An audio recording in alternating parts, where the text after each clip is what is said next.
یہ ہے کہ اول مسئلہ تو آپ کی سمجھ میں آ گیا ہوگا. اب مسئلے کا دوسرا رخ دیکھتے ہیں ہم. مولانا مسئلے کا دوسرا رخ یہ ہے کہ یہ مالدار آدمی ہے جی. اس کا جو جانور گم ہویا تھا اگر وہ جانور مل جاتا ہے جی. تو مالدار کو دونوں کرنے ضروری نہیں ہے. اگر وہ دوسرا بھی خرید کے لے کے آ گیا ہے جی. تو مالدار کے لیے یہ ضروری ہے کہ وہ کسی ایک کو کرے. کیوں؟ اس لیے کہ شریعت نے اس کے اوپر ایک قربانی اس کے مال میں واجب قرار دی ہے. جی. اس کے جانور میں قربانی واجب نہیں ہوتی، اس کے مال پر قربانی واجب ہوتی ہے. تو وہ دونوں میں سے کسی ایک کی کرے گا. یہاں تھوڑا دیکھیے، یہاں بدلتا ہے. یہاں سے جو کنفیوژن ہوا ہے نا لوگوں کو کہ یہاں پر مالدار پہ جو ہے سہولت ہے اور غریب پہ بوجھ پڑنے والا ہے، تو لوگ اس مسئلے کو الٹا سمجھیں.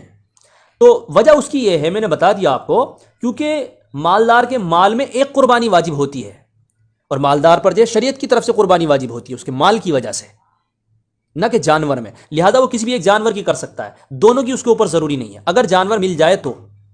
لیکن یہی مسئلہ اگر غریب کے ساتھ پیش آتا ہے اور غریب آدمی دوسرا جانور خرید کے لے کے آ جاتا ہے اور پھر اس کا جو گم ہو گیا تھا وہ والا بھی مل جاتا ہے، تو غریب کے لیے لازم ہے کہ وہ دونوں جانور کی قربانی کرے گا.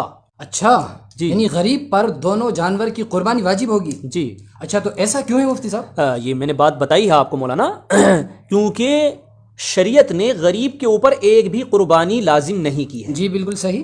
اس نے جو جانور پہلے خریدا تھا جی. تو اس جانور میں قربانی ہوئی تھی. جی بالکل. وہ جانور گم ہو گیا، ختم ہو گئی تھی. جی. اب یہ دوسرا جانور لے کر آیا تو دوسرے جانور میں بھی یہ اگر 500 جانور بھی خریدے گا تو 500 جانور میں جو ہے قربانی واجب ہوتی رہے گی.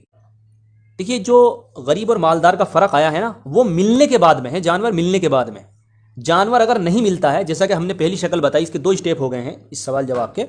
تو جیسا کہ ہم نے پہلے میں بتایا ہے کہ اگر گم ہو جائے اور نہ ملے، نہ غریب کا ملتا ہے نہ مالدار کا ملتا ہے، تو اس صورت میں مالدار پر دوسرا لینا ضروری ہے، غریب پر دوسرا لینا ضروری نہیں ہے. یہ تمام فقہا نے لکھا ہے، تمام فقہ کی کتابوں کے اندر ہے. یہی اصل مسئلہ ہے.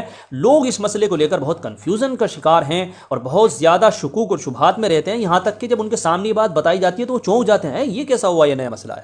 تو اچھا کیا ہمارے ان بھائیوں نے جو سوال کیا، اللہ ان کو جزائے خیر دے. آمین. اور یہ موقع آپ نے دیا اس مسئلے کو کلیئر کرنے کا. امید ہے کہ انشاءاللہ لوگوں میں بیداری آئے گی. تو ناظرین بڑا اہم مسئلہ ہے، لوگوں میں بڑا عام ہے اور غلط فہمی کا شکار ہیں لوگ. تو اس مسئلے کو اپنے بھائیوں تک، اپنے دوستوں تک ضرور پہنچائیں تاکہ ان کے مائنڈ میں جو غلط فہمی ہے اور مسئلے کی جو غلط جانکاری ہے وہ صحیح ہو جائے. اب اس کو آگے تک پہنچانا آپ کی ذمہ داری ہے. جزاک اللہ.